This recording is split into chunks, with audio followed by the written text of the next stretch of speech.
Now, most of us have inclinations to try to do things at the last minute, and that's fine. There's some things that you cannot avoid. But the truth of the matter is that this is a game of relativity. As much of the clutter as you can clear on the front end, the more you're able to do additional things and to do things that are left in a stress-free manner. Now, I'm telling you guys, this is more fun than you can possibly imagine. Take control of your life. Plan your life 5 years in advance, 1 year in advance, tomorrow.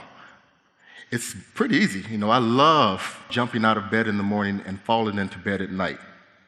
It's just how I do. I'm excited about what the day has to offer, and I already know. I'll start by looking over my to-do list, check, check, check, boom. Now, one particular concept that I want to introduce to you is based off of that implementation matrix. It's called 5-minute efficiency. Imagine, if you will, if you were so organized to where you actually were able to become productive in 5-minute increments. That's what I do. Most of the things that I do over the course of the day take 5 minutes to do. It's actually true. And that's because I've broken down my task into such levels of specificity that I can always feel like I'm doing something. I'm always being productive. I'm getting things off my list. And when you have those big, massive tasks, like if you're a writer, you ever get writer block at work? You had a big project. Oh my God, this is the hard part. Well, you're not always in the mood to tackle the big, heavy stuff. Well, when you feel that way, put it to the side and then move to something that you can get out of the way quickly.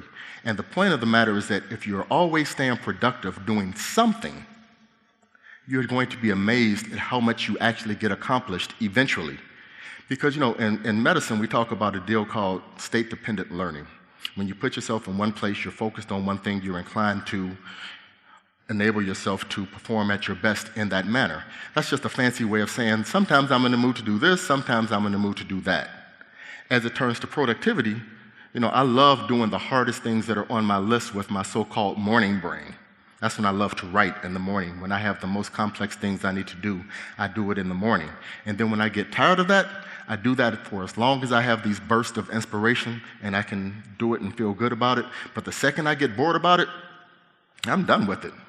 And I'll come back to it later when I get another burst of inspiration. But instead of spending that next block of time doing something that's completely wasteful, I find something else that I can knock out. Respond to emails. One of the things that's absolutely crazy about my existence and works very well for my businesses is that people are usually quite alarmed at how quickly I respond to their emails or take their phone calls. I'm in the accessibility business. And the point of that is not that I'm just obsessed with responding to people or that I want to be available to people 24/7. It's that I need to get this stuff off my plate so that I can move on to the next thing. And the more things that I'm accomplished, the more things I'm accomplishing. And the better I am at getting things done and moving forward.